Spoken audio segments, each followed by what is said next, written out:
प्रशासन के सख्त निर्देशों के बाद कैसरबाग में अवैध अतिक्रमण और यातायात व्यवस्था में सुधार। मंगलवार के दिन जिलाधिकारी ने कैसरबाग क्षेत्र का निरीक्षण किया। मंडलायुक्त डॉक्टर रोशन ने संबंधित विभागों को निर्देश दिए थे। 24 घंटे के अंदर प्रशासन के निर्देशों के पालन में खरे उतरे संबंधित विभाग। राजस्व परिषद कचहरी बस अड्डे के आसपास पार्किंग व्यवस्था करने की तैयारी। डीसीपी ट्रैफिक प्रबल प्रताप सिंह ट्रैफिक व्यवस्था में सुधार करने के लिए कमर कस ली है। परिवहन निगम की तरफ से बस अड्डे पर संचालित बसों के आने जाने में सुधार। लखनऊ मेयर सुषमा खरगवाल अवैध अतिक्रमण के खिलाफ। नगर निगम ने कैसरबाग बस अड्डे के पास चलाया था अतिक्रमण के खिलाफ अभियान। हम इस वक्त कैसरबाग बस स्टैंड पर हैं और जब से नए जिलाधिकारी आए हैं तब से लगातार अवैध अतिक्रमण और यातायात व्यवस्था को सुगम और सुदृढ़ बनाने की कोशिश में लगे हैं। कल उन्होंने यहाँ निरीक्षण किया था। ये वही कैसरबाग चौराहा है जो आप सामने देख रहे हैं, जो कभी इन सड़कों पर पैदल निकलना भी मुश्किल हुआ करता था। और ये पीछे मेरे देखेंगे ये कैसरबाग बस अड्डा है, जहाँ पर ना जाने किस तरीके से लोग जो है बसों का संचालन करते थे, खड़ा किया करते थे और लोग परेशान होते थे। ये सामने देखेंगे ये रोड जो है ये सीधा आपको कलेक्ट्रेट के लिए गई है, जिस रोड को लेकर के भी मंडलायुक्त ने कल आदेश जारी किया है कि ट्रैफिक किसी भी स्तर पर नहीं लगना चाहिए। ये कैसरबाग चौराहा जो कभी भी निकलना बड़ा मुश्किल होता था, सामने भले ही पुलिस चौकी थी लेकिन उसके बावजूद भी यहाँ पर ट्रैफिक का संचालन उस तरीके से नहीं देखा गया। अब मंडलायुक्त मैम ने भी यहाँ पर तमाम संबंधित विभागों को आदेश दिया है और उनको उस आदेश का पालन करने के लिए लेटर भी दिए हैं, जहाँ एक तरफ पीडब्ल्यूडी को साइड में रैंप बनाने और यातायात व्यवस्था के लिए ट्रैफिक व्यवस्था को और सही करने के लिए यहाँ की पुलिस और ट्रैफिक डीसीपी को, साथ ही साथ यहाँ पर सड़क परिवहन के लिए भी लेटर दिया है। अब ये देखना होगा कि उन सारे आदेशों को कितने दिनों के लिए अनुपालन में लाया जा रहा है और किस तरीके से उसका पालन किया जा रहा है। ट्रैफिक व्यवस्था को सुदृढ़ बनाने के लिए लगातार प्रशासन लगा है। हमारे साथ एआरएम योगेंद्र सेठ जी हैं। सर, एक आदेश दिया है मंडलायुक्त मैम ने भी और डीएम साहब ने भी कल निरीक्षण किया था बस अड्डे का, उसके बाद क्या बदलाव हुआ है जिसमें ट्रैफिक जो है उस तरीके से संचालित होता है?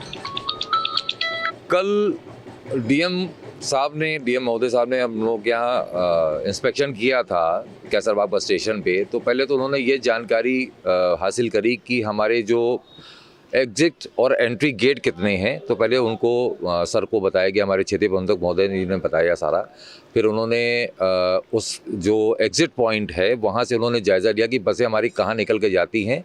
उसके बाद आगे वो शनि मंदिर तक भी सर गए कि वहाँ से बसें हमारी किस तरह से संचालित होती हैं, क्योंकि जो परिवहन निगम की बसेस आती हैं जिन रास्तों से, चाहे वो आलमबाग और चारबाग साइड से आएँ या दिल्ली साइड से आएँ या इधर सीतापुर हरदोई साइड से बसेस आएँ या बाराबंकी साइड से बसेस आएँ, तो उन दोनों मार्गों में जो आने वाले बीच में बड़े बड़े कार्यालय पड़ते हैं, जैसे आपके सरकारी कार्यालय हैं कुछ और कोर्ट है, लोअर कोर्ट है और कमर्शियल कोर्ट है, तो उनके कार्य प्रणाली में बाधा ना पड़ सके, इसलिए वो ये पूरा कल सर ने निरीक्षण किया था।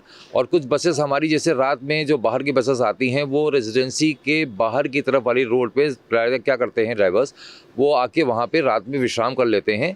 सुबह 4-5 बजे तक आते हैं, अगले दिन उनको 5-6 बजे शाम को निकलना पड़ता है। तो सर ने जब से कल ये आदेश दिया उसके बाद से मैं बराबर उस पर लगा हुआ हूँ और उसका नतीजा ये है कि कल और आज काफ़ी सुधार है। वहाँ पे सारी बसेस हमारी वर्कशॉप में हैं और ये मैंने दिशा निर्देश अपने यहाँ के गार्ड्स को भी दे दिया कि हर एक घंटे में वो जाके वहाँ पे स्वयं जाके उन बस चालकों को ये बताएंगे कि ये सारी बसेस हमारे वर्कशॉप में खड़ी हो रही हैं, ना कि रोड के ऊपर। क्या लग रहा है, इन निर्देशों का पालन आपके विभाग के द्वारा हमेशा होगा या फिर सिर्फ? बिल्कुल, क्यों नहीं होगा। हम लोग खुद नहीं चाहते हैं कि हमारी किसी भी कार्य प्रणाली से, देखिए बसेस में हमको यात्रियों को ढोना ही ढोना है, ये निश्चित है, उस चीज़ से हम नकार नहीं सकते हैं। बट उसके साथ साथ ट्रैफिक की व्यवस्था को भी सुव्यवस्थित बनाने के लिए हमें तो प्रयास निरंतर करना ही करना है। बट ये कुछ चीज़ें हैं जो इसके साथ और बढ़ जो जाती, जैसे अतिक्रमण भी है साथ में। कुछ बैटरी रिक्शा वाले भी बहुत ज़्यादा परेशान करते हैं, वो एकदम से उनके पास कोई लाइसेंस या कुछ होता नहीं, एकदम से वो गाड़ियाँ मोड़ देते हैं, तो जिसकी वजह से बसें हमारी रुक जाती। जब एक साथ 2-3 बसेस हमारी कर रुकेंगी तो जाम लगना स्वाभाविक होता है। बाकी हमारे बसेस को सबको ये पता है कि सीधे उनको या तो वर्कशॉप में डीजल भराने आना है, जो भी बाहर की बसेस हैं या जो हमारी बसेस हैं, या तो उनको कैसरबाग बस स्टेशन पे खड़े होना है। वहाँ से जैसी बस हमारी बाहर निकलती है वो धीरे धीरे सिटी पार करते हुए अपने गंतव्य को चली जाती है। ट्रैफिक व्यवस्था को सुगम बनाने और अवैध अतिक्रमण को मुक्त कराने के लिए जहां जिला प्रशासन, मंडल आयुक्त, सभी विभाग लगे हुए हैं, वहीं लखनऊ मेयर भी उसी तरीके से काम कर रही हैं और इन चीज़ों को निचले स्तर से देखा जा रहा है।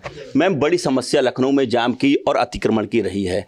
केसरबाग क्षेत्र में देखा गया है कि सड़कों पर बाइक लगी रहती हैं और आवागमन बड़ा बाधित रहता है। डीएम साहब कल निरीक्षण करने गए थे, मंडलायुक्त मैम ने भी सबको लेटर दिए हैं। क्या लग रहा है, कुछ इस पर कार्रवाई हो रही है? बिल्कुल कार्रवाई होनी चाहिए। मैंने कई बार कहा है अपने जोनल अधिकारी को, क्योंकि यहाँ पे सड़क को कार का गैराज बना दिया गया है।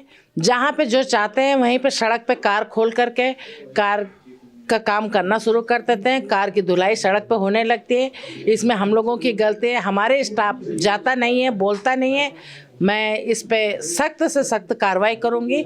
जोनल अधिकारी को मैंने कहा है कि ये जो सड़क पे काम होता है इसको रोका जाए। लखनऊ के केसरबाग क्षेत्र में हमेशा से ही जाम की समस्या बनी रही है, लेकिन आला अधिकारी अब सक्रिय हैं और वहां की तस्वीर पहले की अपेक्षा और बदली है। हमारे साथ डीसीपी ट्रैफिक प्रबल प्रताप जी मौजूद हैं।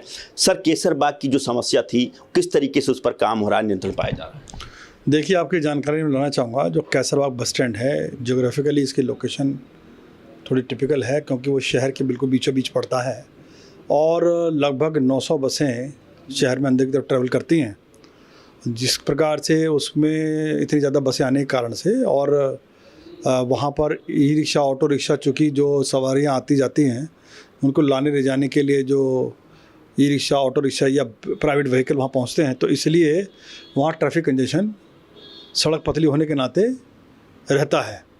लेकिन अभी उसको डिकंजेस्ट करने के लिए प्रयास किया जा रहा है। रोडवेज विभाग से बात की गई है, उनको निर्देशित किया गया है कि अपनी बसें जो है रोड से हटाकर खड़ी करें। माननीय जिलाधिकारी महोदय ने भी इस और पहल की है और एडिशनल सिटी मजिस्ट्रेट जो है उनकी ड्यूटी भी लगाई है। हमारे यहाँ से भी टीआई और एसीपी साहबान काम कर रहे हैं और एक तो ये करा गया है। दूसरा, जो वहाँ पर चूँकि जो गाड़ियाँ खड़ी हो जाती हैं रोड के किनारे पर, उन्हें बहुत सारी गाड़ियाँ ऐसी हैं जो कि आसपास के जो लोग हैं, जैसे कोर्ट में काम करने वाले लोग हैं, उनकी गाड़ियां हैं, वकील साहबान की गाड़ियां हैं और दूसरे क्लाइंट्स की गाड़ियां हैं जो वहाँ पे खड़ी हो जाती हैं। तो उनके लिए अल्टरनेटिव पार्किंग प्लेसेस की व्यवस्था की जा रही है। प्रयास ये किया जा रहा है कि लोग जो हैं अपने व्हीकल रोड के किनारे छोड़ के ना जाएं। अमूमन करते ये हैं कि मेन रोड पे छोड़ देते हैं और उसके बाद निकल जाते हैं। वहाँ पर ट्रैफिक पुलिस का कंपोनेंट बढ़ाया गया है और संख्या बढ़ाने के साथ में टीआई को परमिट किया गया है, जिससे कि वहाँ पर इस तरह की पार्किंग जो टोटली इलीगल पार्किंग है न होने पाए, और यदि कोई तब भी पार्किंग करता है तो उसको चालानिंग किया जाए और क्रेन के माध्यम से उसको पुल करके ले जाया जाए। और जो लोग वहाँ स्टैंड लगाकर लोगों से वसूली कर लेते हैं, जो अपने वहाँ आते, उन पर क्या कार्रवाई? देखिए, इस तरह की कोई बात संज्ञान में नहीं आई। कोई अवैध स्टैंड नहीं है वहाँ पर, आप खुद जाके देखें, कोई अवैध स्टैंड नहीं है। जो भी स्टैंड और लीगलाइज स्टैंड हैं और नगर निगम उनको ठेका देता है, नगर निगम भी इस ओर काम कर रहा है। इसके अलावा जो पार्किंग प्लेसेस हैं और या जैसे फुटपाथ है, उसको ग्रेज करके छोटा पार्किंग प्लेस बनाने का प्रयास किया जा रहा है। तो वहाँ व्यवस्था की जा रही है, जो कंस्ट्रेंट्स हैं उनके साथ में उनको देखते हुए व्यवस्था की जा रही है।